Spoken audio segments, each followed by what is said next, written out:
Gusto nyo bang palagi maka-MVP kay Bruno?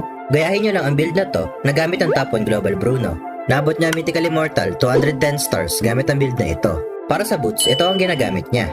Tapos sa emblem naman, assassin na may Fatal, Tenacity at Quantum Charge. Para sa battle spell, dalawa ang pinipili niya, Inspire o Flicker. Maganda yung Inspire kung gusto nyo mas sumakit ang inyong damage, pero mas risky ito. At Flicker naman kung gusto nyo mas safe na option. Ito rin ang totoong tips and tricks para kay Bruno na pwede nyong gamitin.